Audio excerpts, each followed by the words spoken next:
EBU, European Broadcasting Union, est une union de 75 membres de 57 pays, partout en Europe, de la Finlande au sud du bassin méditerranéen, de l'Irlande et de l'Islande jusqu'à l'Oural, jusqu'à la Russie.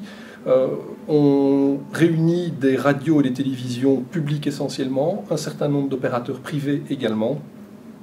Deux objectifs, faire travailler nos membres ensemble, leur permettre d'avoir des plateformes d'échange, des plateformes de production, des plateformes au travers desquelles on peut avoir des contenus qui voyagent d'un côté à l'autre de l'Europe. Et le second objectif, c'est défendre et protéger nos membres dans toute une série de manifestations, dans toute une série de débats, dans toute une série d'enjeux de nature internationale.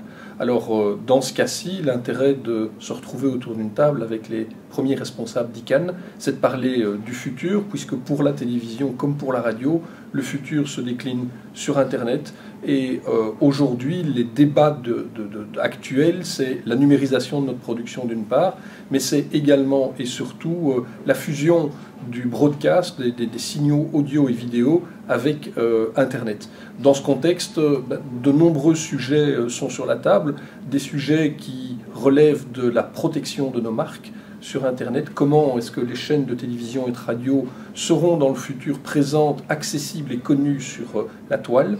Et puis il y a des sujets qui relèvent de nos missions et de nos valeurs, la protection d'un certain nombre de populations faibles, la protection des enfants, des mineurs par rapport à certains contenus ou par certaines formes de manipulation ou d'abus. Et puis enfin, il y a la défense de ce qui fait nos valeurs et notre richesse, c'est-à-dire nos contenus et toutes les questions de droit d'auteur.